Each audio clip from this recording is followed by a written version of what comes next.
Silahkan. Dipersilahkan, Pastor.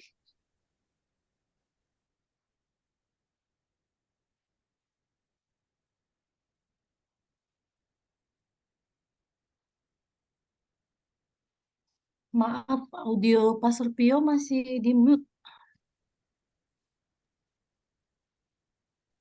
Pastor Tio, suaranya masih di mute. Halo, sudah masuk? Ya, sudah terdengar, Pastor. Oke.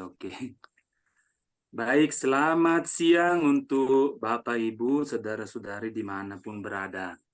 Nah, untuk kesempatan ini, eh, saya mau membawakan sedikit tentang untuk memperkenalkan salah satu santa orang kudus kita dari abad pertengahan. Namanya Santa Elizabeth dari Hungaria. Baik, kita bagi perkenalan kita ini dalam 3 sesi menyangkut masa kecil dari Santa Elizabeth ini, lalu pernikahannya dan perjuangan imannya. Baik, Santa Elizabeth dari Hungaria, dia lahir pada tanggal 7 Juli 1207. Memang mengenai tempat lahirnya ini masih dalam perdebatan para sejarawan.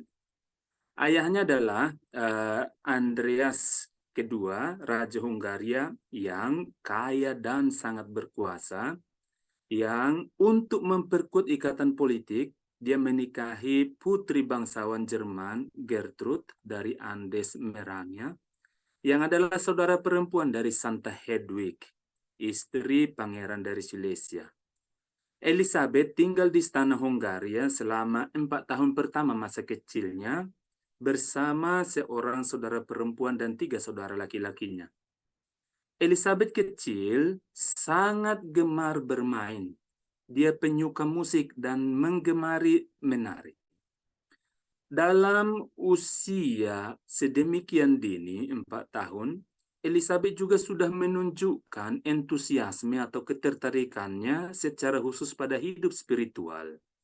Dia berdoa dan membaca, sudah tahu juga membaca Mazmur, membaca kitab suci, mendengarkan bacaan kitab suci dengan setia. Dan dia memberi perhatian khusus, sudah memberi perhatian khusus dalam dirinya, sudah berkembang perhatian khusus bagi orang miskin, terutama melalui sikap dan tutur katanya yang penuh kasih sayang. Ya, anak kecil biasa begitu ya. Baik, masa kecilnya yang penuh warna dan bahagia tidak berlangsung begitu lama. Pada umur 4 tahun, Elizabeth dijemput oleh para kesatria dari Thuringia dan membawanya ke Thuringia, Jerman Tengah. Hal ini dikarenakan ayahnya yang telah menyetujui pertunangan Elizabeth kecil dengan Ludovicus, putra penguasa dari Thuringia yang merupakan salah satu penguasa terkaya dan paling berpengaruh di Eropa pada awal abad ke-13. Kekuatan kuasa dan kesejahteraan yang ditampakkan dengan istana yang megah yang menjadi pusat kemewahan dan pusat budaya pada zamannya. Namun, di balik kejayaannya yang melimpah itu, terselubung juga ambisi para pangeran pemilik modal feodal yang acap kali berperang satu sama lain dan berkonflik dengan otoritas kerajaan. Untuk meredam konflik ini, dalam konteks inilah, penguasa Herman, ayah dari Ludovicus, menyambut baik pertunangan dari putranya Ludovicus dan putri Raja Hungaria. Elizabeth kemudian pada umur 4 tahun meninggalkan tanah air dan keluarganya di Hungaria dan berangkat menuju kediaman calon suaminya Ludovicus disertai dengan rombongan besar beserta 2 pelayan pribadinya yang menjadi teman setianya sampai akhir hidupnya. Nah, kedua pelayannya inilah yang menjadi sumber informasi berharga tentang masa kecil dan kehidupan Elizabeth kepada kita.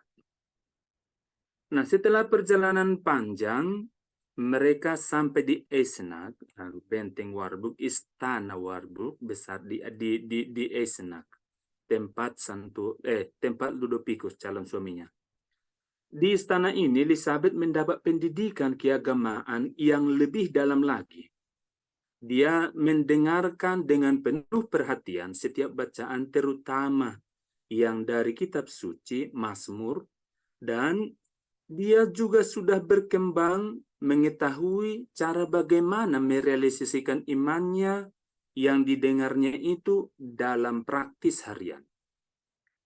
Dalam usia yang begitu muda, Elizabeth ini sudah berhasil membangun relasi yang sedemikian intim dengan Tuhan, dengan Bapa yang kekal.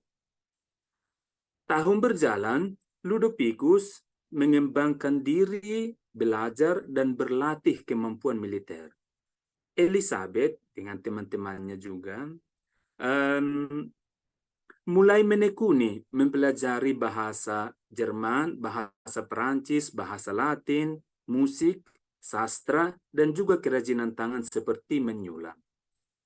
Terlepas dari kenyataan bahwa pertunangannya pernah hampir diputuskan karena alasan politik, namun cinta yang tulus lahir di antara Elizabeth dan Ludovicus yang dijiwai oleh iman dan keinginan untuk melaksanakan kehendak Tuhan. Lalu pada usia 18 tahun, Ludovicus mulai memerintah Turingia, menggantikan posisi ayahnya Herman I yang meninggal. Lalu salah satu penyebab dia meninggal karena dulu mendapatkan ekskomunikasi dari pihak gereja dari uskup di Monsia. Lalu Elizabeth menikah dengan Ludovicus pada tahun 1221 ketika ia genap berumur 14 tahun. 14 tahun sudah menjadi istri dari Ludovicus. Lalu tahun berikutnya ketika Elizabeth berumur 15 tahun, dia sudah menjadi ibu dengan melahirkan buah cinta pertama mereka yang bernama Hermanus. Itulah anak pertama dari Elizabeth dengan Ludovicus. Lalu pada umur 17 tahun, Elizabeth melahirkan putrinya yang kedua, Sophia, yang kelak akan membantu dia dalam usaha amalnya, dalam karya amalnya, terutama di rumah sakit. Pada umur 20 tahun, Elizabeth melahirkan putrinya Gertrude, yang kelak menjadi santa. Jadi Gertrude ini lahir 3 minggu sesudah kematian suaminya Ludovicus. Jadi ketika dia melahirkan putri ketiganya, Santa Elizabeth sudah dalam status janda. Walau demikian, perlu kita garis bawahi bahwa Elizabeth selalu memilih gaya hidup yang tidak mengikuti aturan istana. Cara hidupnya begitu sederhana. Cara hidup yang sederhana ini menyebabkan dirinya diam-diam menjadi sasaran kritik di kalangan istana karena cara hidup ini sama sekali tidak layak untuk kehidupan istana yang mewah. Oleh karena itu, perilaku yang aneh ini juga ditampakkan dengan pilihan pernikahan antara Ludovicus dengan Elizabeth yang lebih mengutamakan kesederhanaan dan biaya pestanya sebagian besar disumbangkan untuk kebutuhan orang-orang miskin. Jadi pilihan mereka untuk membuat pesta yang seharusnya mewah dipilih dibuat sederhana saja karena biaya pestanya mau dialokasikan untuk membantu orang miskin. Selain itu, dalam kepekaannya yang mendalam, Elizabeth melihat kontradiksi antara pengakuan iman dan praktek kekristenan. Dia tidak tahan dengan yang namanya kompromi. Suatu ketika, saat memasuki gereja pada hari raya Maria diangkat ke surga, Elizabeth melepaskan mahkotanya, meletakkan mahkotanya di depan salib, dan tetap bersujud sambil menelungkup ke tanah. Ketika ibu mertuanya melihat tindakan Elizabeth ini, dia mencela dia dengan tindakannya itu. Lalu Elizabeth menjawab, "Bagaimana mungkin saya, makhluk yang tidak ada apa-apanya ini, terus memakai mahkota kehormatan duniawi, sementara saya melihat Raja saya, Yesus Kristus, dimahkotai dengan duri." Elizabeth menunjukkan perilaku yang sama, seirama, baik di hadapan Tuhan maupun di hadapan rakyatnya. Jadi kita ingat ketika minggu lalu, 2 minggu lalu, berbicara Injil yang berbicara tentang perintah yang terbesar. Mana perintah yang terbesar? Mencintai Tuhan Allah dengan segenap hati, dan yang sama dengan itu juga mencintai sesama seperti diri sendiri. Nah, jadi sikap yang sama di hadapan Tuhan dan di hadapan rakyatnya ini berakar dari pemahaman sabda Tuhan sendiri. Elizabeth melihat kehadiran Tuhan dalam diri sesama. Sesama adalah yang bagian dari dirinya sendiri. Merujuk pada kesaksian hamba yang setia kepada Elizabeth, kita mengetahui juga bahwa Elizabeth berusaha untuk tidak memakan makanan kecuali dia sudah begitu yakin bahwa makanan tersebut berasal dari harta benda yang sah dari suaminya. Jadi dia tidak mau memakan yang bukan haknya, atau yang dicuri, atau yang diambil secara paksa. Jadi Elizabeth berusaha membentengi dirinya dari memakai dan mempergunakan barang-barang yang diperoleh bukan dengan cara yang halal. Ia juga bekerja untuk memberikan bantuan kompensasi kepada mereka yang mengalami kekerasan di wilayah kerajaannya. Hal ini menjadi contoh nyata bagi semua orang yang memegang peran kepemimpinan. Ini menjadi seruan bagaimana melaksanakan wewenang di setiap tingkatan jabatan agar dihidupi sebagai bentuk pengabdian terhadap keadilan dan amal dalam upaya terus-menerus untuk mencapai kebaikan bersama.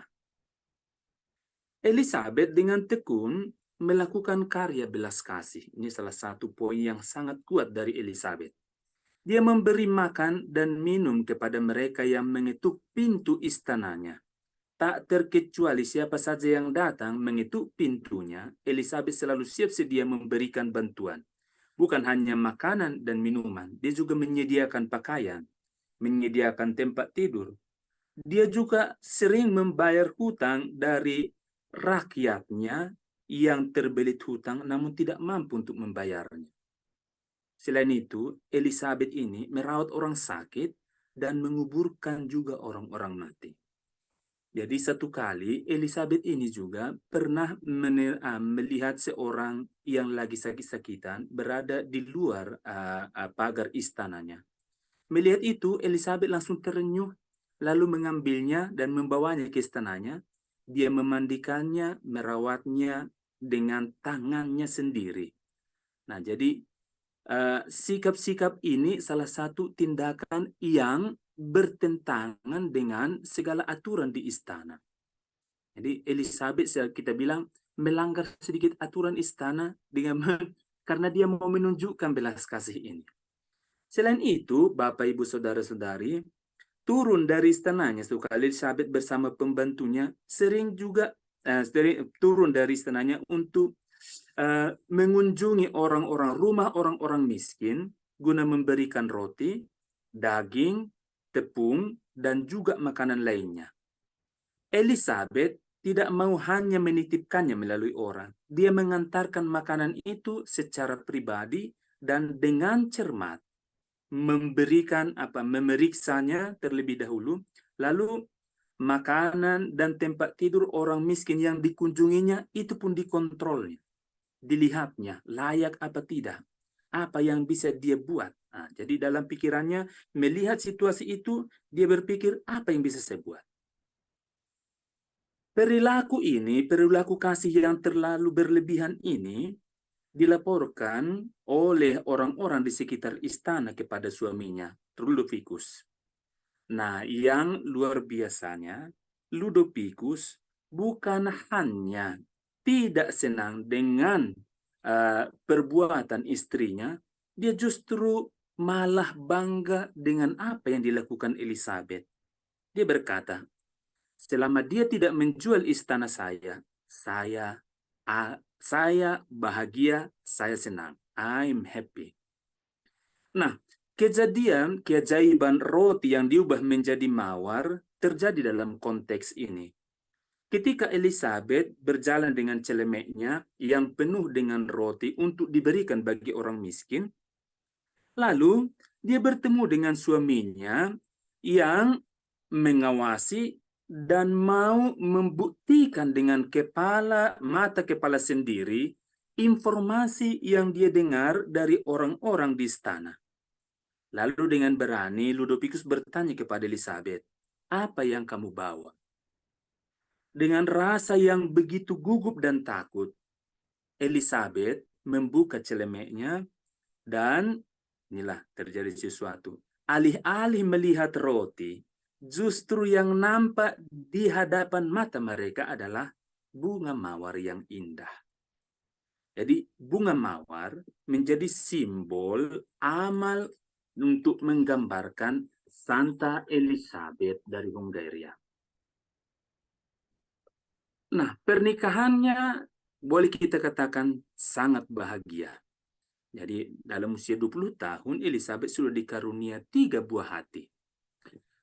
Lebih dari itu, boleh kita katakan Elizabeth tekun menunaikan tanggung jawabnya sebagai ibu, sebagai istri bagi suaminya. Dia bukan hanya istri, tapi juga penopang yang membantu suaminya untuk bertumbuh lebih matang, terutama menyangkut hidup spiritualnya. Atas dukungan dan pendampingan istrinya ini, Ludovicus berusaha untuk selalu memberikan perlindungan bagi karya amal istrinya, teristimewa bagi orang miskin, dan mendukung penuh praktek keagamaannya. Kasih bagi orang miskin yang ditunjukkan Elizabeth membuat rasa kagum yang lebih dalam lagi dari Ludovicus terhadapnya. Hal ini diungkapkan dengan berkata, "Elizabethku yang terkasih, cintaku, Kristuslah yang telah kamu mandikan, Kristuslah yang telah kamu beri makan, dan Kristuslah yang kamu rawat sendiri." Hal ini menjadi kesaksian nyata bagaimana keimanan dan cinta terhadap Tuhan dan sesama itu memperkokoh kehidupan berkeluarga dan mempererat ikatan perkawinan. Pasangan muda ini mendapatkan dukungan spiritual dari saudara-saudara Dina, pengikut Santo Fransiskus. Jadi sedikit bersinggungan dengan mereka. Jadi pada tahun 1221, ketika ada kapitel di Assisi yang dihadiri lebih dari 5.000 saudara, pada waktu itu diputuskan agar misi ini juga misi untuk mewartakan Injil itu juga sampai ke Jerman. Nah, jadi pada waktu itu para saudara sebagian bermisi ke Jerman. Nah, di sanalah pertemuan nanti pada akhirnya dengan Santa Elizabeth dari Hungaria.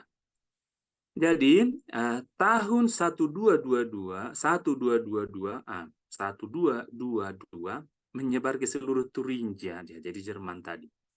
Nah, di antara mereka, di antara para saudara yang pergi ke sana bermisi dari pengikut Fransiskus dulu masih hidup pada tahun 1222. Elizabeth memilih saudara Roger sebagai pembimbing rohaninya, bapak rohaninya atau bapak pengakuannya. Nah, ketika saudara Roger menceritakan kepada Elizabeth kisah pertobatan seorang muda dan pedagang kaya yang bernama Fransiskus dari Assisi, Elizabeth termotivasi, terdorong untuk menjadi semakin lebih antusias, semakin lebih bersemangat dalam perjalanan kehidupan Kristianinya. Sejak saat itu, dia bertekad untuk mengikuti Kristus yang miskin dan tersalib, yang hadir dalam diri orang-orang miskin. Bahkan ketika anak pertamanya lahir, disusul 2 anak lainnya, kenyataan ini tidak membuat Elizabeth kendor atau terhalang dalam menunaikan karya amalnya bagi orang-orang miskin. Ia juga menjadi pembantu para saudara Dina membangun sebuah biara di Halberstadt, di mana saudara Roger menjadi guardiannya. Nah, tugas sebagai bapa rohani dari Elizabeth kemudian dilanjutkan oleh saudara Konrad dari Marburg. Kenapa dilanjutkan dengan saudara Konrad dari Marburg? Nah, jadi nanti saya ceritakan sedikit tentang ini. Nah, ujian terberat yang dihadapi Elizabeth pada saat perpisahan dengan suaminya pada akhir Juni 1227. Saat di mana Ludovicus mesti bergabung dalam perang salib bersama Raja Frederick II. Dia mengingatkan istrinya bahwa ini adalah yang dilakukannya sebagai bagian dari tradisi para penguasa di Turingia, Jerman. Lalu Elizabeth menjawab bahwa ini sebagai keharusan bagi raja untuk ambil bagian dalam merebut kembali tanah suci. Lalu saya menjawab, saya tidak akan menahanmu, Ludovicus. Aku telah menyerahkan diriku seluruhnya kepada Tuhan. Sekarang aku juga harus menyerahkanmu kepadanya. Nah, ketika Ludovicus hendak berangkat menuju ke tanah suci ini, jadi dia terserang oleh penyakit demam, dan bukan hanya dia, bahkan pasukannya pun terserang oleh penyakit ini. Sayangnya, dalam perjalanan ini, ketika terkena sakit, Ludovicus menghadapi ajalnya. Jadi dia meninggal di Otranto pada tahun 1227 sebelum keberangkatannya berlayarnya ke tanah suci. Elizabeth mendengar berita kepergian suaminya, merasa begitu terpukul, sangat sedih, sehingga dia menarik diri dan menyendiri. Tetapi kemudian dikuatkan oleh doa dan dihibur oleh harapan untuk bertemu dengannya lagi di surga, perlahan dia bangkit dan mulai menaruh perhatian pada urusan-urusan kerajaan sepeninggal suaminya.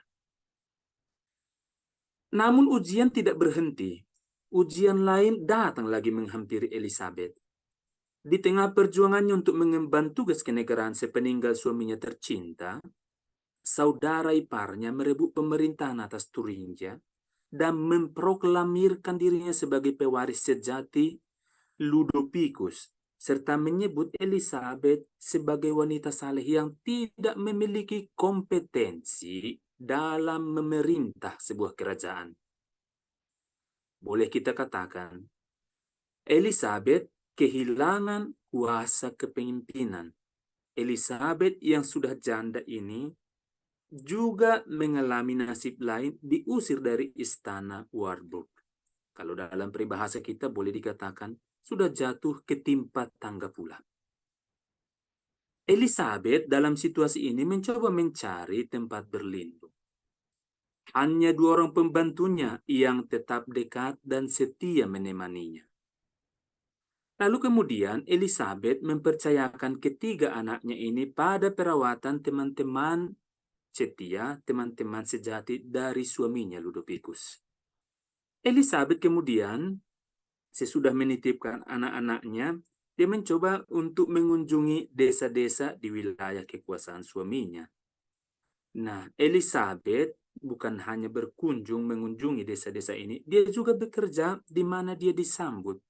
Ia merawat orang sakit, memintal pakaian untuk buat pakaian, dan menjahit. Nah, selama cobaan yang pahit ini, Elizabeth menanggungnya dengan penuh keimanan, kesabaran, dan pengabdian kepada Tuhan. Beberapa kerabatnya yang tetap Maaf, setia Pastor. padanya. Ya, Maaf, filenya berhenti ya? apanya? Filenya. Filenya Ya, ini. berhenti. Oke, udah jalan. Halaman Oke. 15. Oke. Iya, masih jalan. Oke. Jadi Elizabeth, selama cobaan yang pahit ini, dia menanggungnya dengan penuh keimanan, kesabaran, dan pengabdian kepada Tuhan. Beberapa kerabatnya yang tetap setia padanya dan menganggap pemerintahan kakak iparnya tadi tidak sah, mencoba berusaha agar nama Elizabeth dipulihkan, dan itu terjadi. Pada awal tahun 1228, Elizabeth dapat memperoleh ganti rugi atas perbaikan namanya dari istana, dan dia memilih untuk tinggal di istana keluarganya di Marburg, di mana Marburg ini menjadi tempat tinggal dari bapa rohaninya, bapa pengakuannya, Saudara Konrad. Saudara Konrad inilah yang melaporkan fakta tentang kehidupan Santa Elizabeth kepada Paus yang berkuasa pada waktu itu, yakni Paus Gregorius ke-9. Nah, dikatakan bahwa pada hari Jumat Agung, Saudara Konrad mengatakan pada Paus Gregorius ke-9, pada hari Jumat Agung tahun 1228, Elizabeth meletakkan tangannya di atas kapel kotanya di Eisenach, tempat dia menyambut para saudara Dina dari Assisi. Di hadapan beberapa saudara dan anggota keluarga, Elizabeth meninggalkan seluruh keinginannya, lalu menolak seluruh kesia-siaan dunia.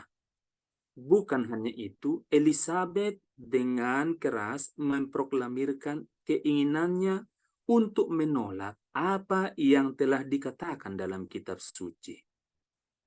Dia ingin menyerahkan semua harta miliknya. Tapi saudara Konrad ini membujuknya untuk berpikir ulang. Karena Elizabeth mengatakan, saya mau menyerahkan semua milikku ini kepada Tuhan, kepada orang-orang miskin. Tapi Bapak pembimbingnya mengatakan, Elizabeth, hendaknya kamu pikirkan dululah sebelum melakukannya. Demi cintamu bagi orang-orang miskin. Dan juga demi keberlanjutan dari karyamu untuk menolong mereka yang masih membutuhkan pertolongan. Nah, walau demikian, Elizabeth berkata, kamu tidak bisa menghalangi saya untuk mencintai orang-orang miskin secara lebih total. Maka Elizabeth kemudian dengan uang yang diterima membangun sebuah rumah sakit di mana ia menampung orang-orang sakit dan cacat. Bukan hanya menampung orang-orang sakit dan cacat, dia juga mengunjungi dan merawat mereka 2 kali sehari, pagi dan sore. Itu setiap hari dilakukan oleh Elizabeth. Lalu Elizabeth juga melayani orang-orang yang paling menderita dan terlantar. Hal ini ditunjukkan dengan kesediaannya untuk selalu menyediakan makanan dan minuman bagi orang-orang yang paling sengsara, yang paling miskin, yang dianggap paling menjijikkan di tengah masyarakat.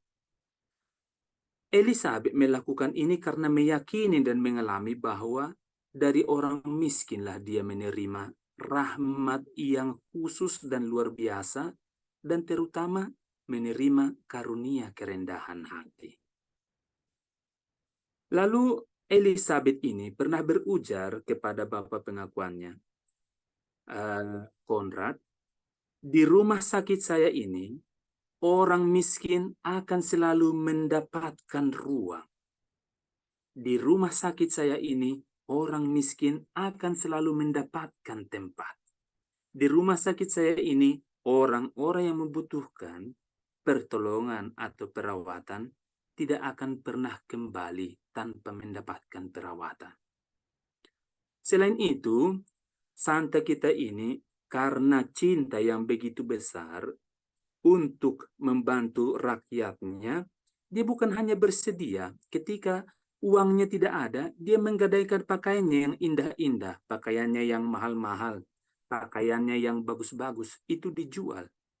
Jadi bagi Elizabeth, memberikan apa yang terbaik, apa yang dia miliki bagi orang miskin, itu sama seperti memberikan sesuatu kepada Tuhan yang begitu dia cintai.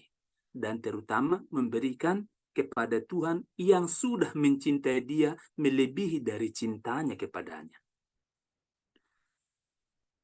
Nah, dalam pernyataan ini, bolehlah kita melihat suatu pengalaman mistis yang mirip dengan yang dialami oleh Santo Fransiskus, si miskin dari Assisi, seperti yang dituliskannya dalam wasiatnya yang menyatakan bahwa dengan melayani para penderita kusta, apa yang sebelumnya pahit bagiku kini diubah menjadi kemanisan jiwa. Bukan hanya kemanisan jiwa, tapi juga kemanisan badan. Itu terdapat dalam wasiat Santo Fransiskus 1-3. Boleh kita katakan, Elizabeth menghabiskan 3 tahun terakhir hidupnya di rumah sakit yang ia dirikan. Ia melayani orang sakit dan menemani orang-orang yang sekarat yang hendak menghadapi ajal. Di samping itu dia selalu berusaha melakukan pelayanan yang paling kasar yang mungkin orang lain tidak akan pernah mau mengambilnya untuk dirinya. Dan juga dia berusaha menunjukkan kebaikan dan kemurahan hati bagi orang lain, bagi orang miskin terutama, walau statusnya adalah ratu.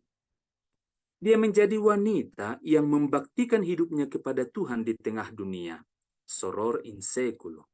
Dan bersama teman-temannya kemudian yang memiliki semangat yang sama membentuk sebuah komunitas religius di mana mengenakan jubah abu-abu seperti yang dikenakan oleh Santo Fransiskus untuk mengejawantahkan cinta akan kemiskinan, kesederhanaan, serta persaudaraan yang saling menghargai serta saling mengasihi seperti yang diharapkan Santo Fransiskus dari Assisi. Boleh dibilang Santa Elizabeth mengejawantahkan apa yang diidam-idamkan oleh Santo Fransiskus. Jadi bukan sebuah kebetulan bahwa Santa Elizabeth dari Hungaria adalah pelindung Ordo Regular ketiga Santo Fransiskus dan Ordo Fransiskan Sekular. Baik, saya mau berbicara sedikit tambahan mengenai 3 tahun terakhir kehidupan Santa Elizabeth lepas dari situasinya, dari kondisinya sebagai ratu dari Turingia. Jadi sepeninggal suaminya, Elizabeth itu memilih 3 pelayan. Nah, ini menurut saya menarik karena dia memilih 3 orang pribadi yang berbeda-beda. Satu, dia memilih awam yang diharapkannya bisa menghandle segala urusan berkaitan dengan proyek-proyek dari Elizabeth ini. Lalu kedua, dia memilih juga seorang pelayan seperti suster lah kita bilang ya, pelayan agama, wanita pelayan agama, tapi yang cara hidupnya tidak bagus gitu. Lalu yang ketiga, dia memilih seorang janda sedikit tuli, ini sebagai pelayan ketiga, janda tuli dan sangat kejam.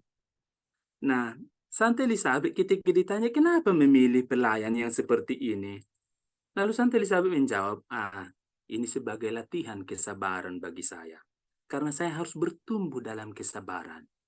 Melayani orang-orang yang kejam, tuli, susah mengerti, itu saya diajak untuk bertumbuh dalam kesabaran. Latihan kesabaran. Lalu semenjak itu, Elizabeth juga mengambil karena dia cintanya begitu besar kepada orang-orang kecil ini, terutama yang sakit. Yang satu kali dia juga mengambil seorang remaja laki-laki yang berkebutuhan khusus. Remaja laki-laki ini yatim piatu dan mengalami sakit pendarahan yang tidak berhenti. Selalu sakit pendarahan tiap hari. Nah, Elizabeth mengambilnya dan merawatnya, membawanya bahkan ke kamarnya. Dia menidurkan anak-anak remaja ini, anak muda ini di tempat tidurnya. Lalu dia setiap malam mencoba merawat anak ini, setiap hari memberi makan. Setiap malam dia bangun 6 kali untuk memperhatikan kebutuhan-kebutuhan naturalnya, mau ke kamar mandi, mau memandikan, apa saja. Dan ini dilakukan oleh Elizabeth hanya dia sendiri. Nah, lalu sepeninggal remaja yang berkebutuhan khusus ini, Elizabeth kemudian tidak mau berhenti untuk menunjukkan kebaikan pelayanan yang lebih total ini. Lalu dia mengambil seorang gadis yang berpenyakit kusta. Nah, ini yang dibuat secara rahasia. Nah, gadis kusta ini diambilnya, dibawanya juga ke kamarnya, dirawatnya sendiri.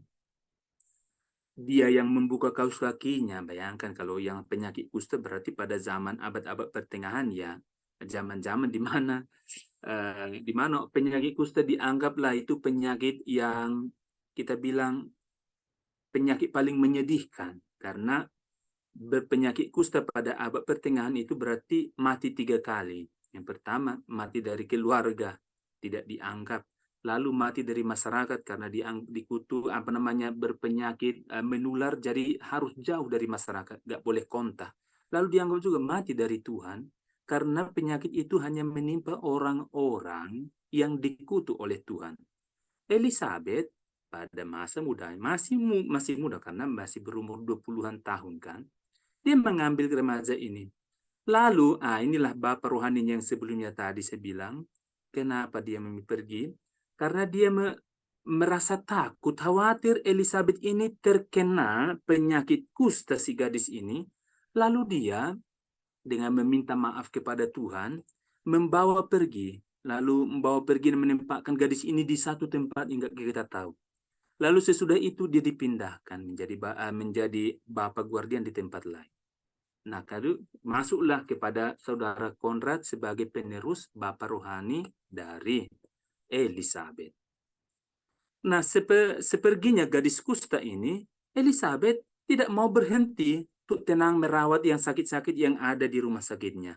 Dia kemudian mengambil seorang remaja yang sakit, yang ada kepalanya itu penuh dengan nggak ada lagi lah rambutnya, tak tersisa satu rambut pun di kepalanya, jadi seperti gumpalan-gumpalan gitulah di kepalanya, sampai nggak ada tersisa rambut sama sekali. Nah, berhadapan dengan anak muda ini, bayangkan dia yang penyakit sangat-sangat aneh, belum pernah ditemukan kita bilang. Lalu Elizabeth juga tidak pernah belajar bagaimana merawat orang sakit yang demikian. Tapi dia menerjunkan dirinya. Walau dia tidak tahu cara merawatnya, dia berusaha memberikan perawatan yang terbaik. Walau itu merasa gimana, tapi dia tetap saja melakukannya begitu. Perawatan itu tidak berhenti dia lakukan. Selalu dia mengupdate bagaimana caranya supaya perawatan itu bisa memberikan manfaat yang lebih pada si sakit ini.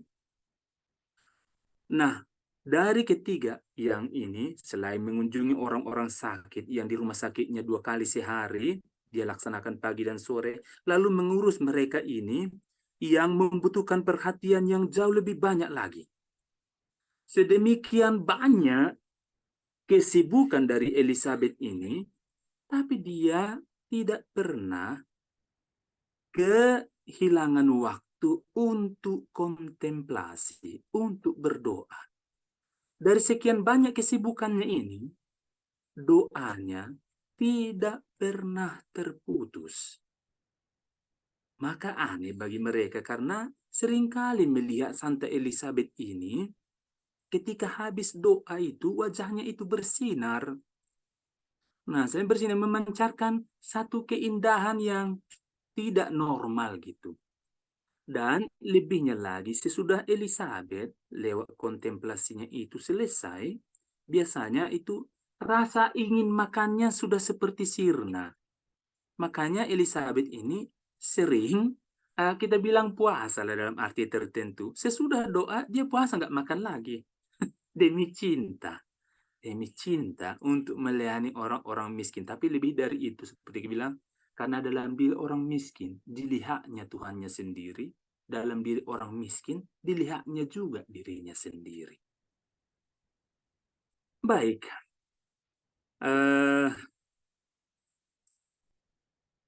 Lalu tambahan, ini menurut saya tambahan lagi, menurut saya. Ketika Bapak rohaninya ini, Corrado, sudah menjelang masa tuanya, udah tua lah. Lalu dia sedang lagi sakit-sakitnya. Lalu melihat kekuatan Elizabeth ini dalam menjalankan proyek amal kasihnya ini, dia pernah bertanya kepada Elizabeth, ya, apalah nanti yang bisa kamu buat kalau saya pergi? Nah, Elizabeth ini masih memang kuat, belum apa dia ya kan? Elizabeth ini menjawab, Bapak Conrado, nanti saya yang duluan pergi daripada Bapak. Jadi tenang saja, pertanyaanmu itu nggak bisa kujawab sekarang. Nanti kamu sendirilah menjawabnya. Apa yang bisa saya buat sesudah itu? Nah, jadi 3 hari sesudah pembicaraan ini, Elizabeth yang sebelumnya sangat sehat, mulailah terkena demam. Nah, terkena sakit demam, 12 hari kemudian, 12 hari, dia Elizabeth meminta agar hari-harinya itu dikhususkan bagi dia untuk lebih mengkontemplasikan Tuhannya. Jadi dia yang biasanya dikunjungi banyak orang karena sibuk untuk pelayanan pada rumah sakitnya, tapi dalam kemudian melalui sakitnya ini dia meminta agar kunjungan-kunjungan dari orang-orang itu dihentikan. Nah, dari 2 hari sebelum Elizabeth meninggal, para saudarinya berkata, bagaimana nanti tentang harta bendamu ini? Elizabeth berkata, semua yang kumiliki, semuanya adalah milik orang miskin. Satu-satunya milik saya adalah jubah abu-abu ini. Dan makamkanlah aku hanya dengan jubah orang miskin ini. Jadi, Elizabeth pada bulan November 1231, dia terserang demam, dan mengetahui hal ini, banyak orang berbondong-bondong untuk menjenguknya. Pada malam 17 November, Elizabeth terlelap di dalam Tuhan. Kesaksian akan kesuciannya begitu banyak dan tersebar di masyarakat. Di Jerman, Elizabeth dikenal sebagai Santa dengan mawar di tangan. 4 tahun kemudian, Paus Gregorius ke-9 menyatakannya sebagai orang kudus. Dan pada tahun yang sama, sebuah gereja yang indah didirikan dan didedikasikan untuk menghormati Santa Elizabeth di Marburg. Jadi, Paus Gregorius ke-9, dia jugalah yang mengkanonisasikan baik Santo Fransiskus dari Assisi dan juga Santo Antonius dari Padua. Nah, jadi kita ada kedekatan yang ada relasi khusus lah dengan Paus Gregorius ke-9. Saudara-saudari terkasih, dalam sosok Santa Elizabeth, kita melihat bagaimana iman, persahabatan dengan Kristus menciptakan rasa keadilan, rasa kesetaraan, rasa menghargai hak-hak orang lain, juga menciptakan cinta dan persaudaraan yang lebih original. Dari amal kasih ini lahir pengharapan, kepastian bahwa kita dikasihi Kristus dan bahwa Kristus menanti kita, sehingga kita dimampukan untuk meneladaninya dan melihat Kristus dalam diri orang lain. Santa Elizabeth mengajak kita untuk menemukan kembali Kristus, untuk mencintainya, untuk mengimaninya terutama dalam diri orang-orang yang kecil dan sakit.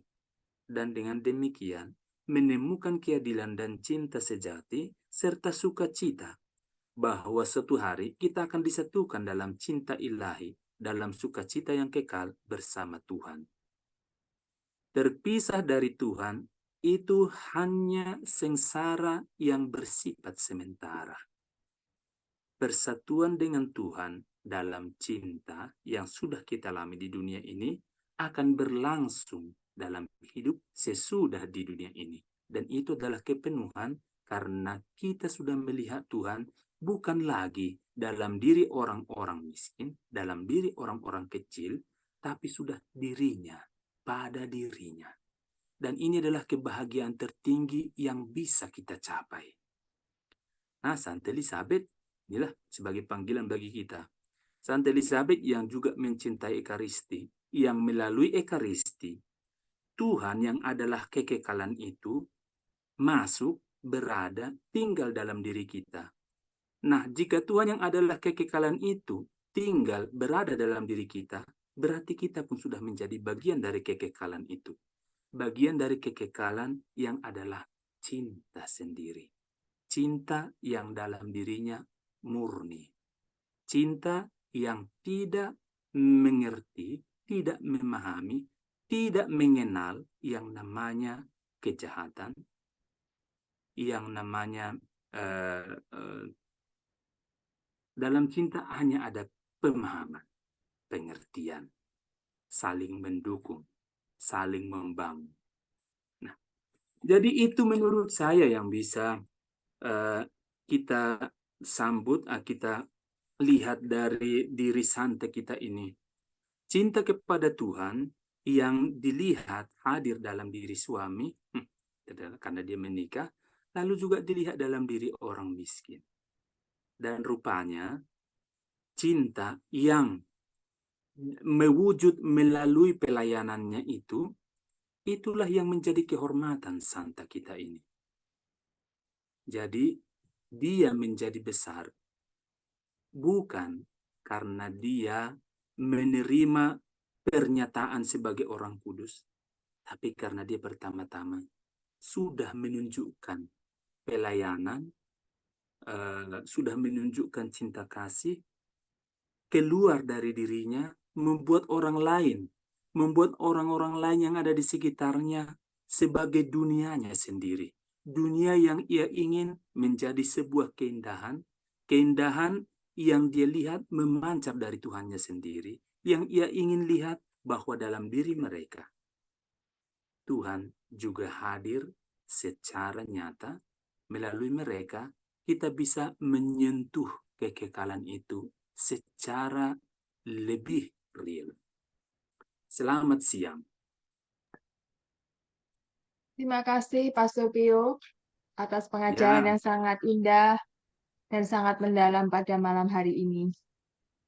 selamat Saya siang. mau memberikan poin-poin sedikit yang dari Pastor Pio ajarkan tadi.